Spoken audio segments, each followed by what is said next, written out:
সংবাদ সম্মেলনের শুরুতেই শ্রদ্ধা ভরে স্মরণ করছি এই বঙ্গীয় বদ্বীপের সেই সমস্ত বীর যোদ্ধাদের যারা যুগের পরিক্রমায় জীবন দিয়ে সংগ্রাম করে আমাদের এক স্বাধীন দেশ, স্বাধীন ভূমি আমাদের উপহার দিয়েছে। একাত্তরের মুক্তিযুদ্ধে যারা অংশগ্রহণ করেছেন, জীবন দিয়েছেন, আমরা তাদেরকে সশস্ত্র চিত্তে স্মরণ করছি। 24 জুলাই বিপ্লবের বীর সেনানীদের যারা জীবন দিয়েছেন এবং যারা জুলাই আগস্ট আন্দোলনে যারা শহীদ হয়েছেন তাদের পরিবার এবং যারা আহত হয়েছেন তাদের সম্মানার্থে আগামী 10 মার্চ রোজ সোমবার চৌরানটি উদ্যানে জাতীয় নাগরিক পার্টি এনসিপির পক্ষ থেকে একটি ইফতার মাহফিলের আয়োজন করা হয়েছে। আমরা সারা দেশের সকল শহীদ পরিবার এবং আহত ভাই বোনদের 10 তারিখের ইফতার কর্মসূচিতে স্বতঃস্ফূর্তভাবে অংশগ্রহণ করার আহ্বান জানাচ্ছি। দ্বিতীয় কর্মসূচি হিসেবে আগামী 11 মার্চ এবং বিশিষ্ট ব্যক্তিবর্গ, ব্যবসায়ীগণ উপস্থিত থাকবেন বলে আমরা আশাবাদ ব্যক্ত করছি। জাতীয় নাগরিক পার্টি এনসিপি আত্মপ্রকাশের অব্যবহিত পরের সময় এবং আগের সময়গুলোতে সারা দেশে নারীর উপরে সহিংসতার নানা ধরনের ঘটনাগুলো ঘটছে, সেই বিষয়ে এবং সামগ্রিক অন্যান্য সব বিষয়ে বক্তব্য প্রদান করার জন্য বিশেষভাবে আহ্বান জানাচ্ছি জাতীয় নাগরিক পার্টি এনসিপির সম্মানিত আহ্বায়ক জনাব নাহিদ ইসলামকে।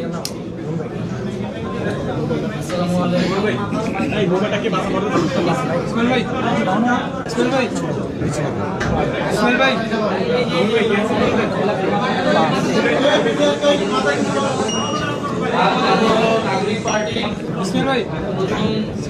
সাধারণ সভা অনুষ্ঠিত হয়েছে এবং আজকে সভায় নাগরিক পার্টির পক্ষ থেকে সাম্প্রতিক সময়ে চলমান যে নারীর প্রতি সহিংসতা ঘটছে, দেশের বিভিন্ন স্থানে ধর্ষণের মতো ঘটনা ঘটছে, খুনের মতো ঘটনা ঘটছে, আমরা সেই সকল ঘটনার নিন্দা প্রতিবাদ জানাচ্ছি এবং বর্তমান পরিস্থিতিতে নাগরিক পার্টির পক্ষ থেকে এনসিপির পক্ষ থেকে আমরা উদ্বেগ প্রকাশ করছি। অন্তর্বর্তী সরকারের প্রতি আমরা আহ্বান জানাচ্ছি, অন্তর্বর্তীকালীন সরকারের প্রতি আহ্বান জানাচ্ছি জনপরিসরে যাতে নারীর নিরাপত্তা নিশ্চিত করা হয়, সেজন্য সরকার যাতে কঠোর অবস্থান গ্রহণ করে, নারী নিপীড়নকারীদের যাতে দ্রুত সময়ের মধ্যে যথাযথ বিচারের আওতায় আনা হয়। আরেকটি বিষয় হচ্ছে গতকাল রয়টার্সের যে ইন্টারভিউ, সেটা নিয়ে হয়তো অনেক প্রশ্ন আপনাদের আছে, সেটা হয়তো আমরা প্রশ্ন উত্তরের সময় জানবো। সেখানে কিছু স্কোর হয়েছে, ভুল হয়েছে। যেমন আমি বলেছিলাম যে আমাদের আর্থিক বিষয়ে আসলে সমাজের যারা সচ্ছল মানুষ, আমাদের যারা সচ্ছল সদস্য এবং শুভাকাঙ্ক্ষীরা রয়েছে, তারা মূলত আমাদেরকে সহযোগিতা করে এবং আমরা একটা ক্রাউড ফান্ডিং এর দিকে যাচ্ছি, অনলাইন এবং অফলাইন কেন্দ্রিক। যে ক্রাউড ফান্ডিং এর মাধ্যমে আমরা আমাদের কার্যালয় স্থাপন সহ আমরা ইলেকশন যে ফান্ড সেটা রেজ করবো। সেখানে একটা ভুল অনুবাদ দেশের বিভিন্ন গণমাধ্যমে আসলে এসেছে, এটা সংশোধনের জন্য আমার অনুরোধ থাকবে। দ্বিতীয়ত, বর্তমান পরিস্থিতি সম্পর্কে বলেছি যে এবছর নির্বাচন করা সম্ভব না, আমি ঠিক এই কথাটা বলি নাই। আমি বলেছিলাম যে এখন দেশের যে আইন শৃঙ্খলার পরিস্থিতি, সেই পরিস্থিতিটা পুলিশ যেরকম নাজুক অবস্থায় আছে, এইরকম নাজুক অবস্থায় নির্বাচন করাটা অনেক বেশি কঠিন হবে এবং এই পুলিশ প্রশাসনের কিন্তু একটা সুষ্ঠু নির্বাচন করার অভিজ্ঞতা দীর্ঘদিনের নেই, তাদের সক্ষমতা পরীক্ষা হয় না দীর্ঘদিন ধরে। সেই জায়গা থেকে আমি বলেছি যে আমাদেরকে অবশ্যই নির্বাচনের আগে এই যে পুলিশিং ব্যবস্থা আছে, আইন শৃঙ্খলার যে পরিস্থিতি আছে, সেটাকে অবশ্যই উন্নত করতে হবে এবং সেটার জন্য সরকারের পাশাপাশি রাজনৈতিক দলগুলো যারা রয়েছে, বিভিন্ন সামাজিক শক্তি যারা রয়েছে, তাদেরকে এগিয়ে আসতে হবে এবং সহযোগিতা করতে হবে। এবং নির্বাচন যে কোনো সময়ের জন্য, নির্বাচনের জন্য নাগরিক পার্টি তার মানসিকতা এবং প্রস্তুতি রয়েছে। আমরা নির্বাচন সামনে বলেছি যে আমরা আমাদের জায়গা থেকে গণপরিষদ নির্বাচন দেখতে চাই জাতীয় সংসদের পাশাপাশি। তো সেটার আগে নির্বাচন কেবলমাত্র নির্বাচনী জাতীয় নাগরিক পার্টি বা এনসিপি এই মুহূর্তে একমাত্র দাবি নয়। আমরা গণপরিষদ বা জাতীয় নির্বাচনের কথা বলছি, কিন্তু তার আগে আমরা দৃশ্যমান বিচার কার্যক্রম দেখতে চাই এবং যে ঐক্যমত্য সংস্কারের জুলাই সনদ, যেটাতে সবার স্বাক্ষর হওয়ার কথা, জনগণ দেখতে পাবে কোন রাজনৈতিক দল জনগণের রাষ্ট্রের সংস্কারের পক্ষে আছে বিপক্ষে আছে, সেই জুলাই সনদকে আমরা নির্বাচনের আগে কার্যকর হিসেবে দেখতে চাই। যে জুলাই ঘোষণাপত্রর কথা উঠেছিল ছাত্রদের পক্ষ থেকে, সেটি আমরা বাস্তবায়ন দেখতে চাই দ্রুত সময়ের মধ্যে। আরেকটি বিষয় আপনারা খেয়াল করে থাকবেন, সাম্প্রতিক সময় ধরে বৈষম্য বিরোধী ছাত্র আন্দোলন, নাগরিক কমিটি এবং বর্তমানে যে নাগরিক পার্টি হওয়ার পর থেকে যে আমাদের যারা নারী সদস্যবৃন্দ রয়েছে, খুবই স্পেসিফিকভাবে তাদেরকে চিহ্নিত করে সাইবার জগতে নানা ধরনের অপপ্রচার চলছে, বুলিং চলছে এবং এক ধরনের হেনস্থার মধ্য দিয়ে তাদেরকে যাচ্ছে। এবং আমরা দেখতে পাচ্ছি যে বিগত ফ্যাসিবাদী সরকার, তাদের কর্মী, তাদের যারা তাদের সাথে যারা যুক্ত রয়েছেন নানাভাবে, সেই সকল মানুষরা এই কার্যক্রমে অনেক বেশি যুক্ত হচ্ছেন। নারীদেরকে টার্গেট করা হচ্ছে পলিটিক্যাল স্পেয়ারে, যাতে নারীরা রাজনৈতিক কাজে, দেশ গঠনের কাজে যুক্ত হতে না পারে, নিরুৎসাহিত করার জন্য, এবং তাদেরকে একটা মেন্টাল ট্রমার মধ্যে দিয়ে তাদেরকে নিয়ে যাওয়ার চেষ্টা করা হচ্ছে। আমরা এর তীব্র নিন্দা এবং প্রতিবাদ জানাই এবং আমরা মনে করি যে এটার জন্য যথাযথ ব্যবস্থা আসলে সরকারের জায়গা থেকে নেওয়া উচিত। সামাজিকভাবে আমাদের এই সকল নারী, যে কোনো রাজনৈতিক দলে যারা ফ্যাসিবাদের বিপক্ষে ছিল, তাদের পক্ষে আমাদের জোরালো কণ্ঠস্বর রেইজ করা উচিত এবং তাদের পক্ষে অবস্থান নেওয়া উচিত। আপনাদের কারো কোনো প্রশ্ন থাকলে প্রশ্ন করতে পারেন। আপনি বলছিলেন যে নির্বাচনের জন্য আপনার মানসিকভাবে প্রস্তুত, আপনি যে 3 আসনে আপনাদের প্রার্থী দেওয়ার জন্য আপনারা এই পর্যন্ত কার্যক্রম শুরু করেছেন কিনা, বা প্রার্থীর যে যোগ্যতা লাগে সেই বাছাই প্রক্রিয়াটা কবে শুরু করেছেন? আমরা আমাদের রাজনৈতিক দল তো মাত্রই আত্মপ্রকাশ করেছে। আমরা এখন নিবন্ধনের জন্য যে শর্তাবলী পূরণ করতে হয় সেটাতেই মনোযোগী হচ্ছি। তৃণমূলে আমাদের সাংগঠনিক বিস্তার কার্যক্রম যেটা, আমরা সেটা রমজান মাসে কিছুটা শুরু করেছি, রোজার পরে পুরোদমে শুরু করবো এবং তারপরে মূলত আমরা এই বিষয়গুলো নিয়ে আসলে মন্তব্য করবো আমাদের দলের পক্ষ থেকে। আমার একটি প্রশ্ন আছে, এই পাশ থেকে একটু সার্জিস আলমের কাছে। আপনি একটি বক্তব্য দিয়েছিলেন যে শেখ হাসিনা বিচার ছাড়া নির্বাচনের কথা মুখে আনবেন না, এটি নিয়ে সমালোচনা করেছেন বিএনপি নেতারা। আপনার কি আপনার ওই বক্তব্যটি আপনার দলগতভাবে দিয়েছেন না আপনি ব্যক্তিগতভাবে দিয়েছেন, আপনার দলের অবস্থানটা কি? দেখুন, সবচেয়ে গুরুত্বপূর্ণ বিষয় হচ্ছে মানে যখন আমার হাজারের উপর মানুষকে এভাবে হত্যা করা হয়েছে, এখনো আমাদের মায়েরা বাবারা তাদের সন্তানের লাশ কোথায় দাফন করা হয়েছে, কোথায় আছে এটা খুঁজে বেড়াচ্ছে। এবং সেই সময় পরিপ্রেক্ষিতটা এমন ছিল যে আমরা রায়েরবাজারে সেই কবরস্থানে গিয়েছি যেখানে শতাধিক লাশ বেওয়ারিশভাবে দাফন করা হয়েছে, অথচ তাদের প্রত্যেকেরই ওয়ারিশ রয়েছে। আমাদের সামনে 2 জন মা, শহীদের মা, অঝরে কান্না করছে।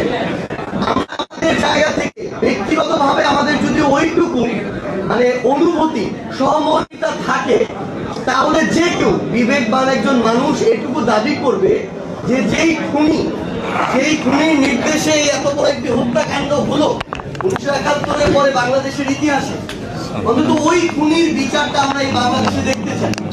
আমি শুধু আমার ওই শহীদের মা যে কথাটি বলেছেন, আমি সেই কথাটি আমার মুখ দিয়ে আপনাদের সামনে তুলে ধরেছি পুরো বাংলাদেশের কাছে। এটা শুধু ওই 2 জন শহীদের মায়ের কথা না, পুরো বাংলাদেশে এই অভ্যুত্থানে আহত সকল যোদ্ধা এবং শহীদ পরিবারের একই কথা।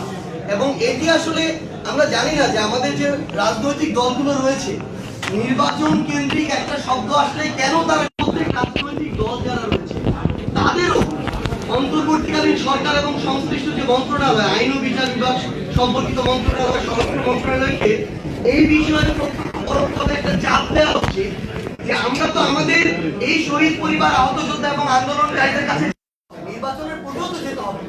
তখন যেন আমরা বলতে পারি যে আমরা ঐক্যবদ্ধভাবে খুনি হাসিনার বিচার নিশ্চিত করে এসেছি, বাকিদের বিচারও নিশ্চিত হবে। এই সামগ্রিক বিষয়টি, এই চাপটি চাপটি তুলে ধরতে এবং এটার যে প্রয়োজনীয়তা এটি তুলে ধরতেই সেই কথাটি বলা। এটার সাথে সরাসরি নির্বাচনকে পিছিয়ে যাওয়ার যে সম্পর্ক দেখানো হচ্ছে, এটি কখনো সেভাবে সম্পর্কিত নয়। ভাই একটা ছোট প্রশ্ন, কিছুক্ষণ আগে ছাত্রদলের পক্ষ থেকে একটি সংগঠন করা হয়,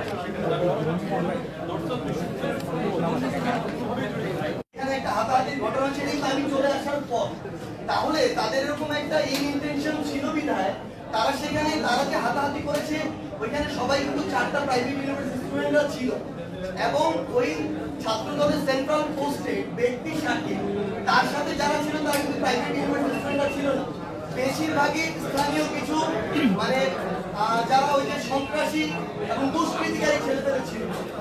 এই দায় আমি কখনো আমার জায়গা থেকে পুরো ছাত্রদলকে দিয়ে পিছনে সাইলেন্ট। কিন্তু তিনি যেহেতু ছাত্রদলের পোস্টে এবং তিনি এই ছাত্রদল নামক যে বাংলাদেশের যে প্রতিষ্ঠানটি রয়েছে, সংগঠনটি রয়েছে, এটিকে প্রশিক্ষিত করেছেন তার কাজের মধ্য দিয়ে, ছাত্রদলের অবশ্যই তার বিরুদ্ধে এই সাংগঠনিক ব্যবস্থাটি নেওয়া উচিত।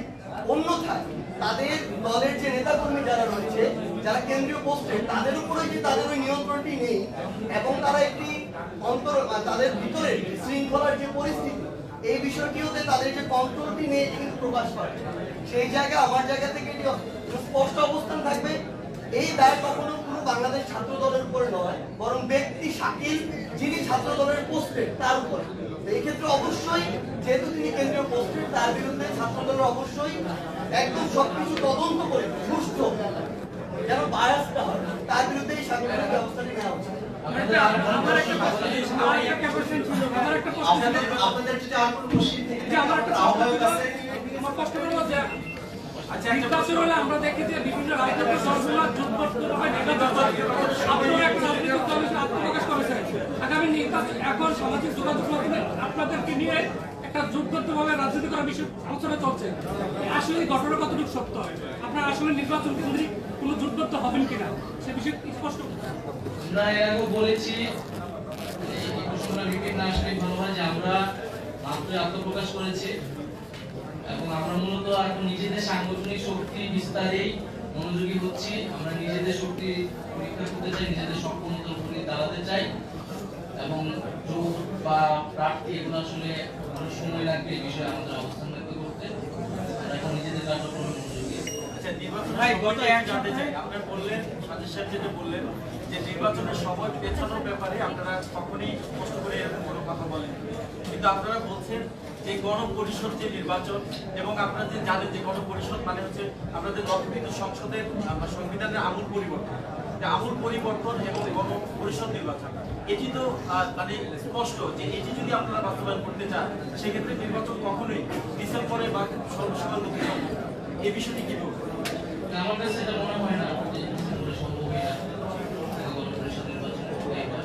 এটা মূলত রাজনৈতিক সদিচ্ছার উপর নির্ভর করবে, রাজনৈতিক ঐক্যমতের উপরে নির্ভর করবে এবং আমরা যদি সেই ঐক্যমতে পৌঁছাতে পারি তাহলে আসলে আগামী সময়ের মধ্যেই গণপরিষদ এবং জাতীয় সংসদ আমরা একসাথে বলতেছি সেটি করা সম্ভব। তবে যে কোনো নির্বাচনে যাওয়ার আগে আমরা বারবার বলছি আমরা দৃশ্যমান বিচার কার্যক্রম এবং পাকিস্তানের যে জুলাই সনদ সেটা আসলে বাস্তবায়ন আমরা দেখতে চাই, আমরা তারপরে নির্বাচন দিকে এগোতে হবে। ভাই গত এক সপ্তাহে জাতীয় নাগরিক পার্টি থেকে 3 জন পদত্যাগ করেছে, এর কারণ কি?